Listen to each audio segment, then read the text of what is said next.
오늘 말씀을 가지고 제목을 내 빛을 발하라, 내 빛을 발하라 라는 제목으로 우리 성도님들과 은혜의 말씀 나누기 원합니다. 이런 얘기가 있죠. 화가는 돈을 벌지 못한다, 그런 얘기가 있어요. 동의하십니까? 혹시 화가 되고 싶었는데 돈 때문에 못 되신 분 계실 수도 있어요. 진짜 화가는 돈을 못 버는 것 같아요. 무슨 말입니까? 화가가 그림들이 얼마나 엄청 비싼 것들이 있는데요.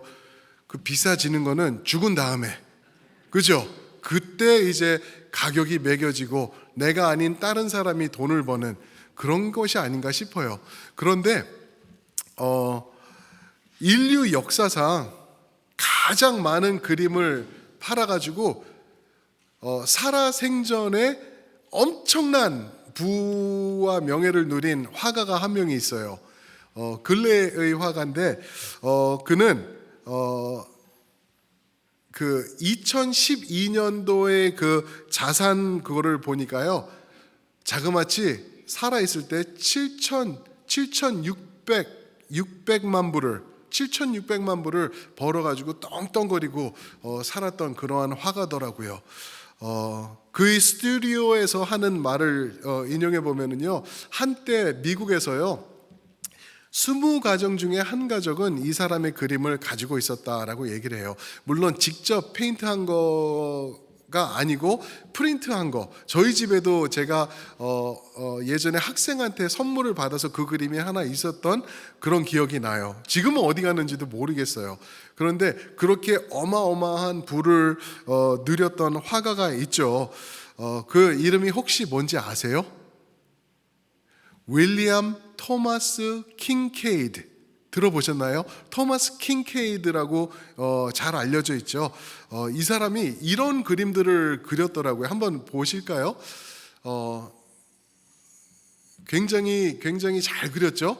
약간 그 판타지 비슷한 느낌이 날 정도로. 또 다음 그림을 보시면은 이쁘죠? 또 하나 있는 것 같은데, 이거는 저 미키마우스, 잘 보시면 미키마우스하고 미니마우스가 데이트하고 있는 그러한 광경, 저런 것도 이렇게 그렸는데, 이 세 그림을 보시면은 이 사람의 느낌이 어떤지를 알 수 있으실 것 같죠?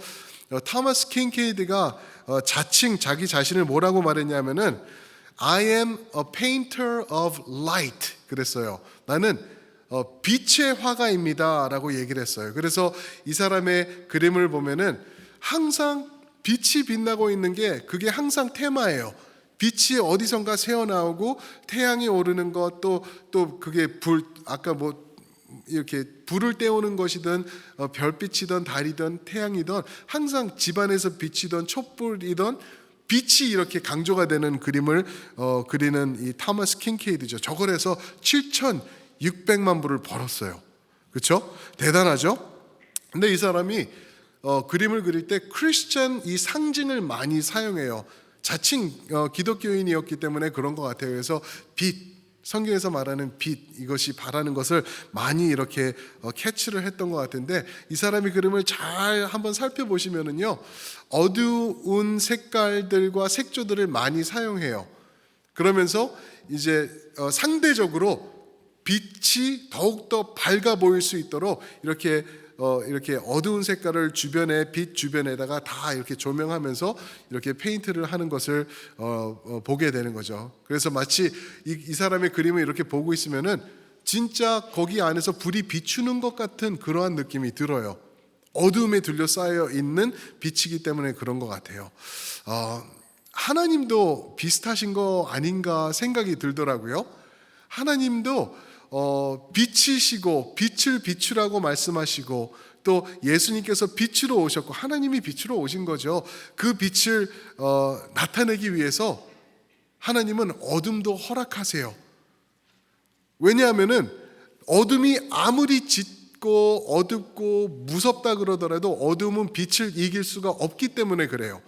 그래서 오히려 빛이 있을 때 어둠이 있을 때 빛은 더 이렇게 조명되고 더 부각되는 그러한 것을 우리가 볼 수가 있습니다. 그러면서 오늘 말씀을 보시면은요, 우리가 빛이래요. 여러분들과 제가 하나님께서 보내신 빛이라고 또 말씀하세요. 이게 도대체 무슨 뜻인가? 내가 어떻게 빛일 수가 있을까?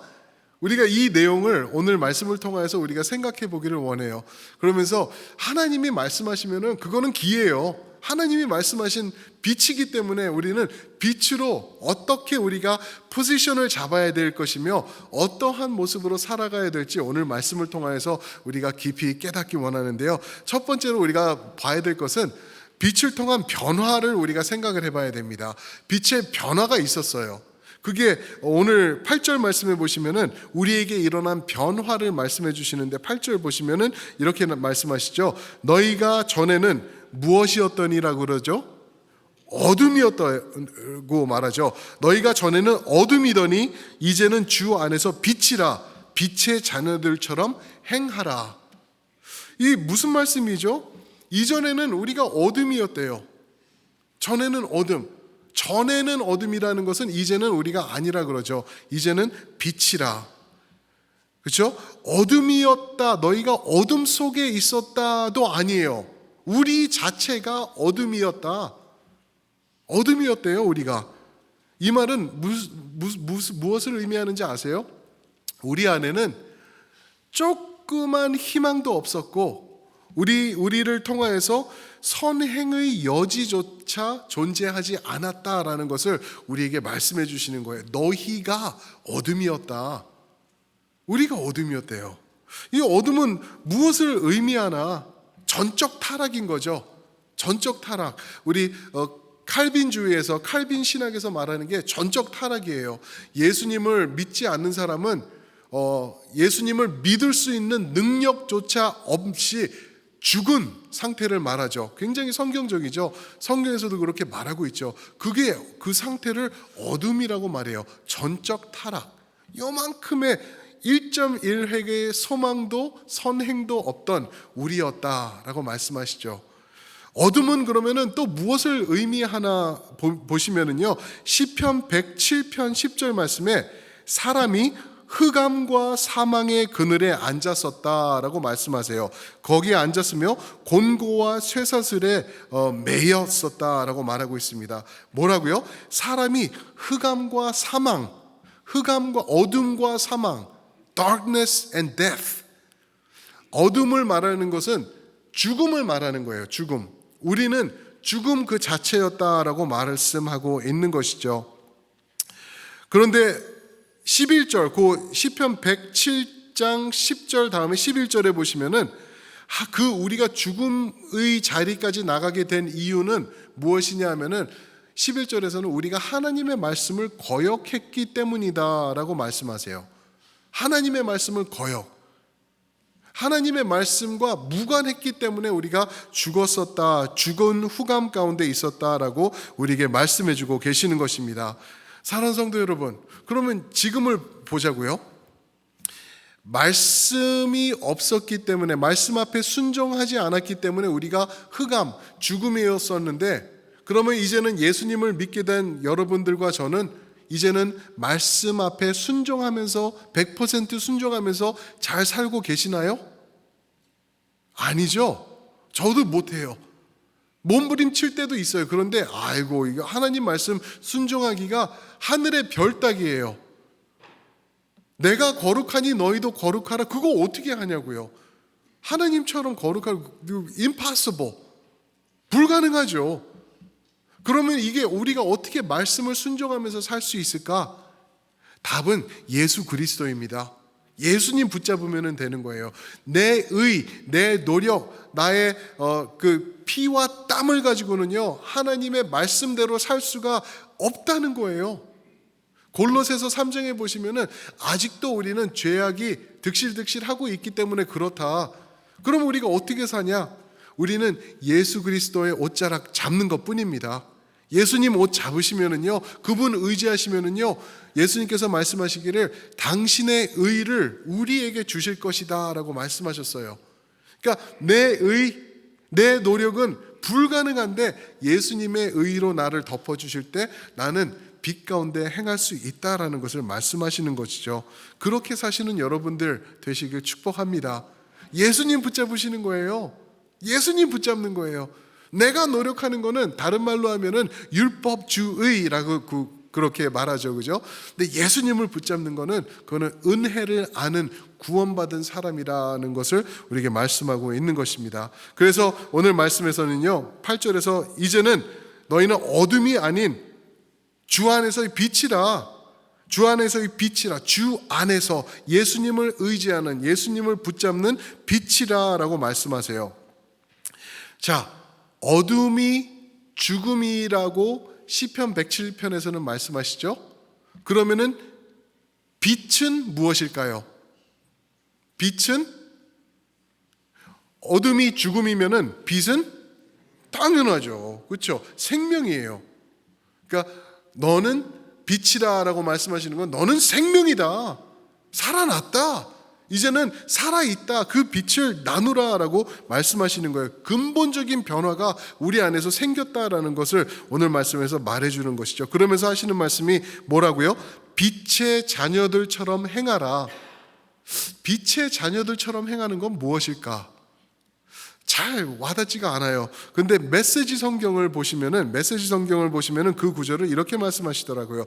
빛의 자녀들처럼 행하라는 것을 어둠 속에서 더 이상 비틀거리지 마세요 라고 표현을 하더라고요.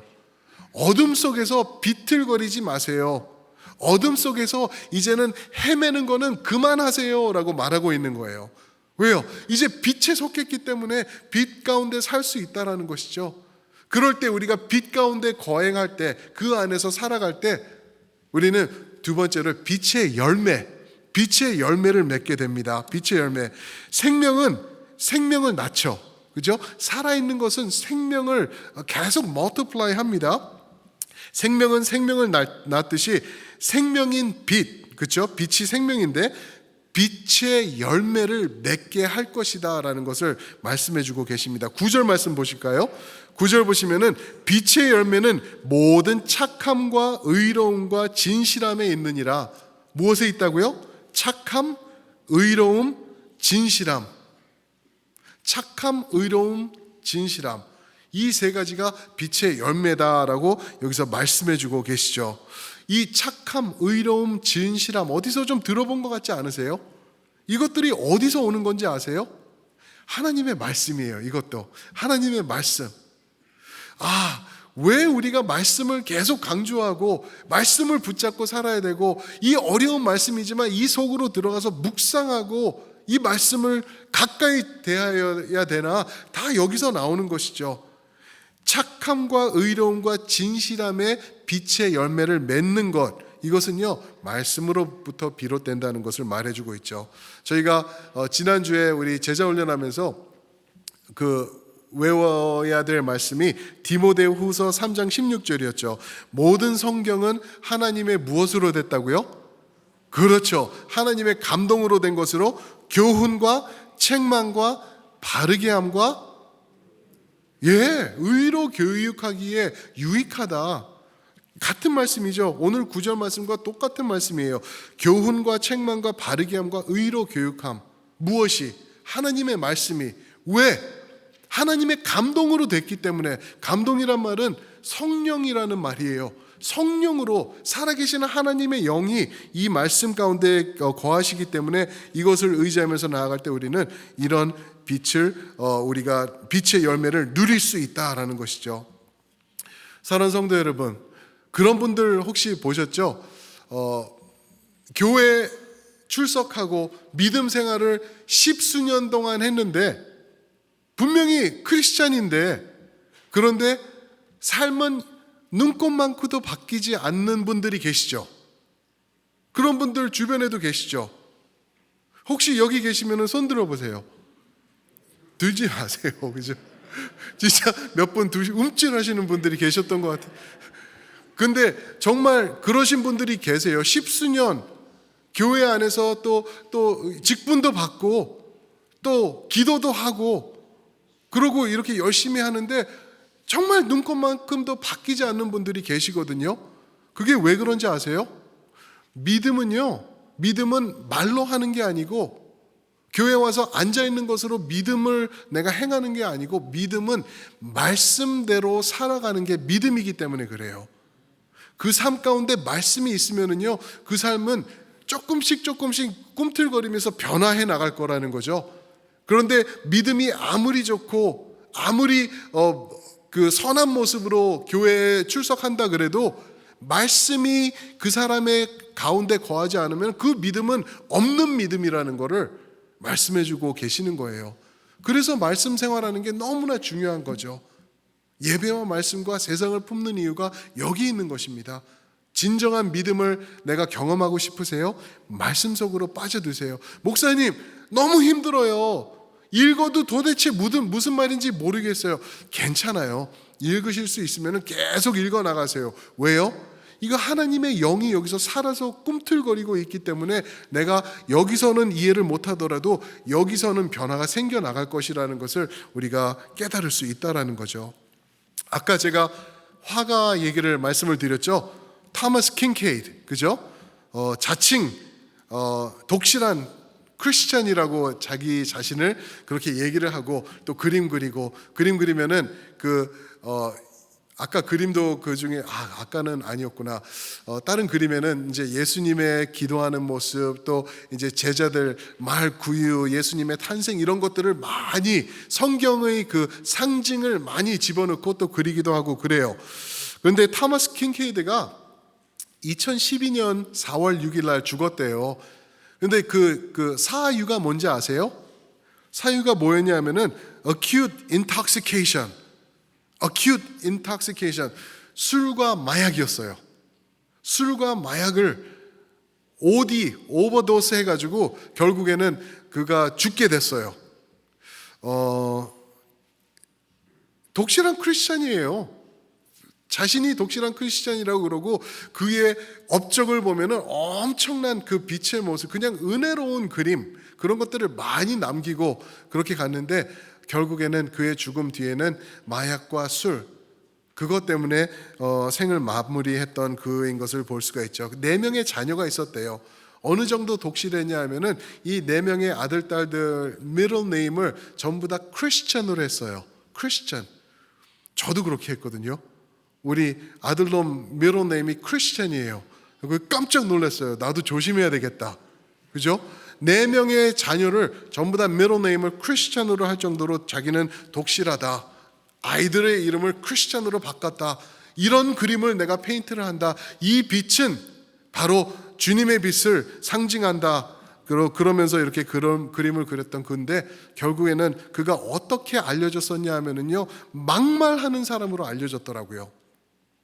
자기 그림을 사러 온 사람한테도 욕짓거리하면서 막 하면 쫓아내고 막말하는 게 그 주변에 있던 모든 사람들이 알았대요.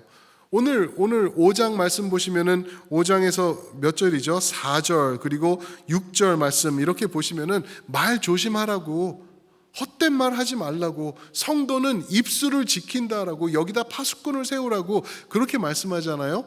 과연 토마스 킹케이드가 크리스찬이었나? 자기가 말하는 자기 자신을 독실한 크리스찬으로 말하는 그러한 모습이 진짜 있었나?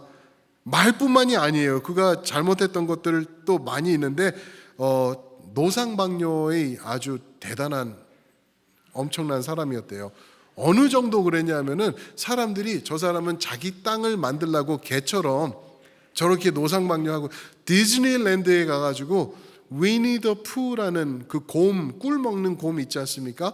거기다가 아이들 있고 사람들 지나다니는데 거기서 술 취해서 노상방뇨하고 그런 거로 기사에 오르고 그랬던 사람이에요. 독실한 크리스찬이. 그건 뿌리인가요? 더 나가서 성추행도 했고 그가 죽을 때는 그의 아내와 자기가 같이 살던 여자친구와 그가 남긴 그 저택 때문에 같이 법정에서 싸우고 지금은 어떻게 됐는지도 nobody cares. 왜냐하면은 자기가 독실한 크리스찬이라고 했던 게 다 말도 안 되기 때문에. 왜 그랬을까요? 성경에서는 뭐라고 하냐면은 마태복음 7장 20절에 보면은 그들의 열매로 그들을 알리라라고 말씀하셨어요. 그들의 열매로 그들을 알겠대요. 토마스 킹케이드 그림 보면은 기가 막혀요. 와, 이런 그림, 이렇게 예수님을 빛으로 묘사할 수 있는 사람은 대단한 사람이다. 야, 자녀가 넷이 있는데 자녀들 이름을 미ddle 네임을 전부 다 크리스찬으로 만들 정도로 이 사람은 엄청난 크리스찬이겠구나. 그런데 나중에 열매를 보니까, 뜯어보니까, 들여다보니까 아니라는 거죠. 사랑하는 성도 여러분, 여러분들 삶에는 도대체 어떤 열매들이 맺혀지고 있나요? 이러한 빛의 열매, 오늘 9절에서 말씀하시는 착함과 의로움과 진실함의 열매, 즉 말씀으로부터 비롯되는 이러한 열매가 자리 잡고 계시기를 주님의 이름으로 축복합니다. 그러면서 오늘 마지막으로 11절부터 14절에서는요, 빛의 역할을 말씀해 주세요. 빛이 할 역할이 있다. 빛의 역할이 분명히 있다. 듀티가 있다라고 말씀하시는데, 우리의 역할은 무엇이냐면요, 11절 보시면 나오고 있죠. 11절, 너희는 열매 없는 어둠의 일에 참가하지 말고 도리어 책망하라. 그런 거 하지 말라는 거예요. 세상에서 그런 악한 것들 거기에 동참하려고 그러지 말고 오히려 책망하라라고 말씀하고 있습니다. 책망, rebuke이라고 말할 수 있는 것 같은데 좀 더 정확한 의미는 expose, 드러내라, expose 하라는 그러한 의미가 들어있어요. 이게 무슨 말씀인가? 세상의 어둠을 내가 드러내는 것, 이거 어떻게 하는 건가? 그냥 죄인들, 내 주변에 있는 사람들을 정죄하면서 까발리나? 그러면 되는 건가? 그냥 정죄하는 건가? 저 악한 사람들을 그냥 이렇게 막 말하고 저 사람 잘못됐다고 막 선포하고 막 그러면은 이게 되는 건가? 전혀 아니라는 것을 우리가 알아야 돼요. 사람들의 죄를 만천하에 떠벌리라는 말이 절대 아닙니다. 그들의 악함을, 그들의 열매 없는 어둠의 일에 참여하지 말고 도리어 책망하라는 말은 올바로 빛 가운데 서 있을 때 그런 책망은 자연스럽게 자리 잡아갈 것, 그것을 말씀하고 계시는 거예요. 빛 가운데 서 있으면 되는 거라는 거죠. 그러면서 제가 이걸 어떻게 예를 들 수 있을까 생각했는데, 우리 성도님들 오늘 교회 오시기 전에 다 세수하시고 화장도 하시고 머리도 빗고 거울 보시고 오셨죠. 그죠? 거울 보시면서 야, 우리 집 거울은 정말 훌륭한 거울이야, 그러신 분 계세요? 거울 보고 그런 말씀하시는 분은 아무도 없어요. 제 방에도, 제 사무실에 가도 저보다 더 큰 거울이 걸려 있는데 그 거울을 보면서 엄청 위대하다, 거울이 멋있다, 웅장한, 이런 거울이 어디 있어? 이런 적이 한 번도 없어요. 제가 또 거울을 또 들고 왔어요. 거울을 갖고 왔는데 거울을 보면서, 제가 매일 보는 거울이거든요. 이거 보면서 야, 이 거울 얼마나 예뻐요. 초록색으로 만들어졌네. 이러면서 이 거울을 막 칭송하고 막 그러는 일은 한 번도 없어요. 오히려 이 거울의 역할은 정확하죠. 그냥 앞에 있는 것을 반사하면서 비춰주는 게 거울의 역할인 것 같아요. 우리 성도의 삶도 마치 그런 것 같아요. 거울처럼 연약해요. 이거 지금 떨어뜨리면 깨지거든요. 연약하고 어떻게 보면은 내 자신이 나타낼 것은 전혀 없어요. 내 자신에서 드러낼 것이 없어요.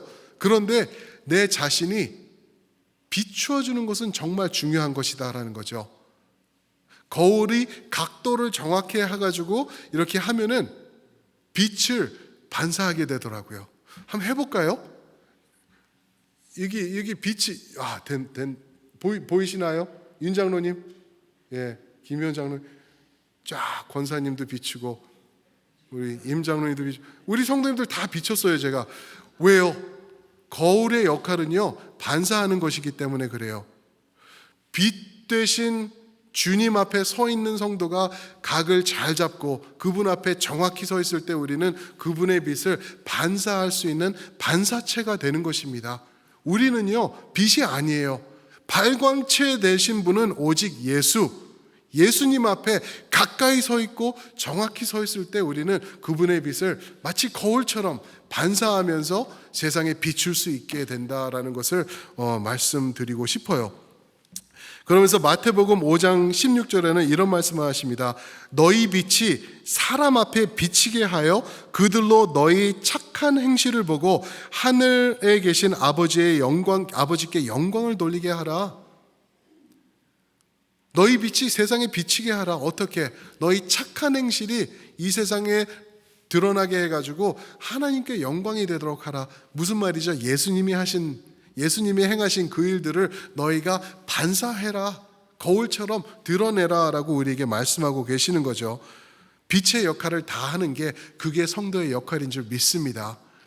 그냥 반사하는 거예요. 반사하는 거. 반사하려면 어떻게 해야 돼요? 어둠 가운데 있으면 안 되겠죠. 어둠은 반사가 안 돼요. 어둠은 다 흡수하더라고요. 그런데 빛 가운데 거울로 서 있을 때는 찬란하게 반사되는 그러한 성도의 모습. 어떤 분들은 또 그래요. 나는 정말 확실한 빛을 반사할 거야 라고 해가지고 마치 모든 것을 태워버리는 레이저 광선 같은 그러한 모습으로 나가려고 그러시는 분들도 있어요. 내 앞에 악한 죄인 서기만 해. 내가 정죄하면서 까발리고 그냥 태워버릴지어다. 이런 게 아니라는 거죠. 우리는 레이저가 아니라 빛을 반사하는 거울과 같은 모습으로 우리는 서 있어야 된다라는 것입니다. 그렇게 예수님을 반사하며 사시는 여러분들 되시길 축복합니다. 아멘. 그렇게 사실 때 14절에서는요 이런 말씀을 하시네요.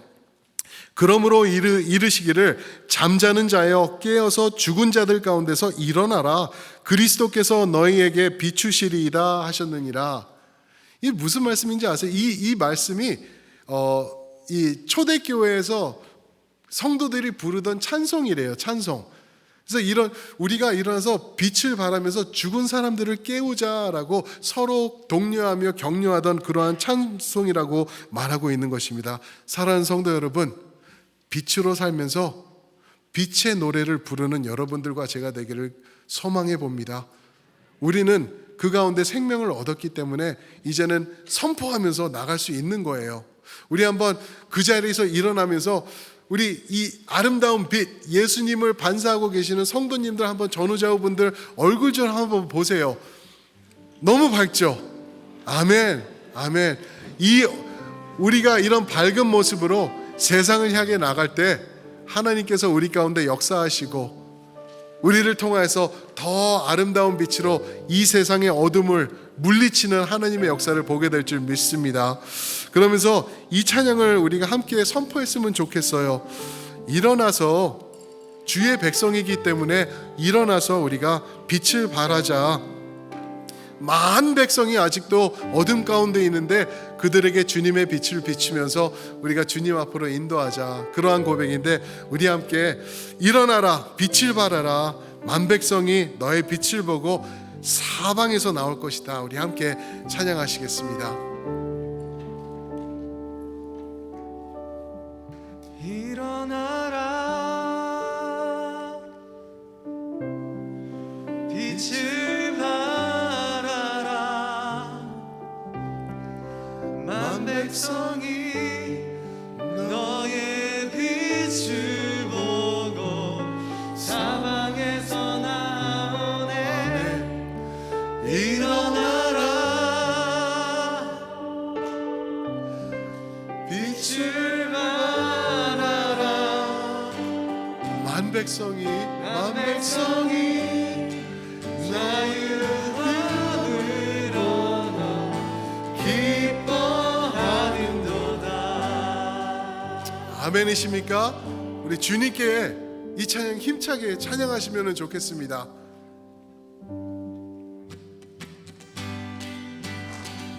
우리 박수 치면서 찬양하시면서 나아가시겠습니다. 일어나라 주의 백성. 빛을 발하라. 주가 너의 영광으로 임하시리라. 일어나라 주의 백성 빛을 발하라. 주가 너의 영광으로 임하시리라. 온 세상이 어둠